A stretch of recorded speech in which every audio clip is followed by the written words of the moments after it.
ಎಲ್ರಿಗೂ ನಮಸ್ತೆ. ಇವತ್ತು ಮೃದುವಾಗಿ ಅಕ್ಕಿ ರೊಟ್ಟಿ ಮಾಡೋದನ್ನ ಹೇಳ್ಕೊಡ್ತೀನಿ. ಮೊದಲನೇದಾಗಿ ನಾನಿಲ್ಲಿ ಬಾಣಲಿ ಇಟ್ಕೊಂಡಿದ್ದೀನಿ. ಬಾಣಲಿಗೆ 2 ಬಟ್ಲಾಗಷ್ಟು ನೀರನ್ನ ತೊಗೊಂಡಿದ್ದೀನಿ. ನೀವು ಎಷ್ಟು ಬೇಕಾದರೂ ಪ್ರಮಾಣದಲ್ಲಿ ತೊಗೋಬೋದು.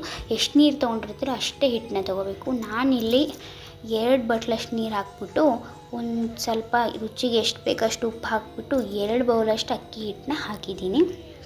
ಅಕ್ಕಿ ಹಿಟ್ಟನ್ನ ಹಾಕಿಬಿಟ್ಟು ಚೆನ್ನಾಗಿ ಅದನ್ನ ಒಂದು ಸ್ಪೂನು ಅಥವಾ ನಿಮ್ಮ ಹತ್ರ ಏನಿದೆ ಅದರಲ್ಲಿ ಚೆನ್ನಾಗಿ ಆಡಿಸ್ಬೇಕು. ನೋಡಿ ಆ ಥರ ಎಲ್ಲ ನೀಟಾಗಿ ಅದು ಚೆನ್ನಾಗಿ ನೀರನ್ನ ಅಬ್ಸರ್ವ್ ಮಾಡಬೇಕು. ಆ ಥರ ನೋಡ್ಕೊಳ್ಳಿ. ನೋಡಿ ಈ ಥರ ನೀಟಾಗಿ ಅದನ್ನ ಆಡಿಸ್ಕೊಳ್ಳಿ. ಸರಿನಾ? ಒಂದು ಹದದಲ್ಲಿ ಬರಬೇಕು, ಎಲ್ಲ ಬಿಸಿ ಆಗಬೇಕು, ಸ್ವಲ್ಪ ಬೆಂದಂಗೆ ಆಗಬೇಕು. ಸರಿನಾ? ಈ ಥರ ಮಾಡಿಕೊಂಡು ಅದನ್ನ ಒಂದು 2 ನಿಮಿಷ ಕುಕ್ ಮಾಡಿ.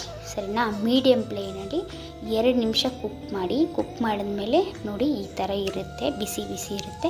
ಇದನ್ನ ಈಗ ನಾವು ಆಚೆ ತಗೊಬಿಟ್ಬಿಟ್ಟು ನೀವು ಯಾವುದ್ರ ಮೇಲೆ ಮಾಡ್ತೀರೋ ಅದ್ರ ಕೆಳಗೆ ಹಾಕ್ಬಿಟ್ಟು ಅದನ್ನ ಚೆನ್ನಾಗಿ ನಾದಿ. ಸ್ವಲ್ಪ ಬಿಸಿ ಕಮ್ಮಿ ಇರೋವಾಗ ಮಾಡಿ, ಜಾಸ್ತಿ ಆರೋದ್ಮೇಲೆ ಮಾಡಬೇಡಿ, ಗಟ್ಟಿ ಆಗಿಬಿಡುತ್ತೆ. ಇಷ್ಟು ನನಗೆ ಸ್ವಲ್ಪ ಅರ್ಜೆಂಟ್ ಇರೋದ್ರಿಂದ ನಾನು ಬಿಸಿಲೇ ಮಾಡ್ಕೊತಾ ಇದ್ದೀನಿ. ಸ್ವಲ್ಪ ನೀರು ಹಚ್ಕೊಂಡು ಅದನ್ನ ಇದು ಮಾಡ್ತಾಯಿದ್ದೀನಿ. ನೋಡಿ ನಾದಬೇಕು, ಚೆನ್ನಾಗಿ ನಾದಬೇಕು, ಒಂದು ಒಳ್ಳೆ ಹದ ಬರೋಗಟ್ಟ ನಾದಬೇಕು.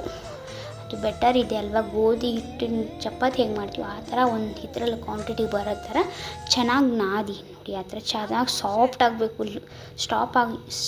ಸಾಫ್ಟ್ ಆದರೆ ಹಿಟ್ಟು ಚೆನ್ನಾಗಿರುತ್ತೆ. ಓಕೆನಾ? ನೋಡಿ ಈ ಥರ ಒಂದು ಹದ ಬರಬೇಕು. ನಾವು ಕಲಸಿದ ಮೇಲೆ ಎಲ್ಲೂ ಕೂಡ ಗಂಟು ಏನೂ ಇರಬಾರ್ದು. ನೀಟಾಗಿ ನೋಡ್ಕೊಳ್ಳಿ. ಅದಾದಮೇಲೆ ನಿಮ್ಗೆ ಎಷ್ಟು ಪ್ರಮಾಣದಲ್ಲಿ ರೊಟ್ಟಿ ಯಾವ ಥರ ಬೇಕೋ ಅಷ್ಟೇ ಥರ ಹಿಟ್ಟು ತಗೊಳ್ಳಿ. ನೋಡಿ ಈ ಥರ ತೊಗೊಂಡು ನೀಟಾಗಿ ಮಾಡಿಬಿಟ್ಟು ಅದಕ್ಕೆ ಒಣ ಹಿಟ್ಟನ್ನ ಚೆನ್ನಾಗಿ ಹಚ್ಚಿಬಿಟ್ಟು ಸ್ವಲ್ಪ ಇದು ಮಾಡ್ಕೊಂಡು ಆಮೇಲೆ ಲತ್ತೆ ಗುಣಿ ತೊಗೊಂಡು ಲಟ್ಟಿಸಿ. ಸರಿನಾ? ನೀಟಾಗಿ ಲಟ್ಟಿಸಿ. ಜಾಸ್ತಿ ಪ್ರೆಷರ್ ಹಾಕಕ್ಕೆ ಹೋಗಬೇಡಿ ಫಸ್ಟ್ ಸ್ಟಾರ್ಟಿಂಗಲ್ಲಿ. ನೋಡಿ ಈ ಥರ ನೀಟಾಗಿ ಲಟ್ಟಿಸಿ. ಈ ಥರ ನೀಟಾಗಿ ನಿಮ್ಗೆ ಎಷ್ಟು ತೆಳ್ಳಗೆ ಬೇಕೋ ಅಷ್ಟು ತೆಳ್ಳಗೆ ಲಟ್ಟಿಸ್ಕೋಬೋದು. ನಮಗೆ ಯಾವ ಪ್ರಮಾಣದಲ್ಲಿ ಬೇಕು ನಾನು ಆ ಥರ ಮಾಡ್ಕೊಂಡಿದ್ದೀನಿ. ನೋಡಿ ಈ ಥರ ಎಷ್ಟು ದೊಡ್ಡದಾದರೂ ನೀವು ಮಾಡ್ಕೋಬೋದು. ನಿಮ್ಗೆ ಎಷ್ಟು ಬೇಕೋ ಅಷ್ಟು ಈ ಥರ ನೀಟಾಗಿ ಬರಬೇಕು. ಜಾಸ್ತಿ ಪ್ರೆಷರ್ ಹಾಕ್ಬೇಡಿ, ರೊಟ್ಟೆ ಪಿಸಿದ್ರೆ ಚೆನ್ನಾಗಾಗಲ್ಲ. ಈ ಥರ ಒಂದು ಹದ ಮಾಡ್ಕೊಂಡು ಅದಾದಮೇಲೆ ಈ ಥರ ಫುಲ್ಲು ರೌಂಡ್ ಶೇಪಲ್ಲಿ ನೀಟಾಗಿ ಬರಬೇಕು.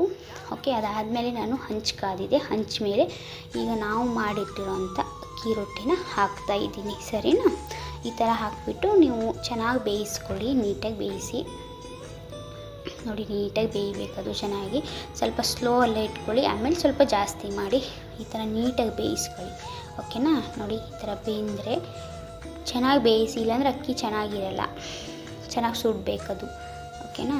ಈ ಥರ ಆದಮೇಲೆ ನೋಡಿ ಎಷ್ಟು ಚೆನ್ನಾಗಿ ಬರುತ್ತೆ, ಎಷ್ಟು ಸಾಫ್ಟಾಗಿದೆ. ನೋಡಿ ಈ ಥರ ಟ್ರೈ ಮಾಡಿ, ಪಕ್ಕಾ ಆಗುತ್ತೆ. ಟ್ರೈ ಮಾಡಿದ್ರೆ ಎಲ್ಲ ಸಾಧ್ಯ.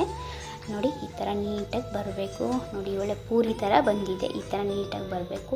ನೀವು ಚೆನ್ನಾಗಿ ಹಿಟ್ಟು ಕಲಿಸ್ಕೊಂಡ್ರೆ ನೋಡಿ ಎಷ್ಟು ಸಾಫ್ಟ್ ಆಗಿರೋ ಈ ಥರ ಬರಬೇಕು. ಆ ಥರ ಇರುತ್ತೆ. ಇದನ್ನ ನೀವು ಪಲ್ಯ, ಚಟ್ನಿ ಜೊತೆನ ಸರ್ವ್ ಮಾಡ್ಕೋಬೋದು. Thank you.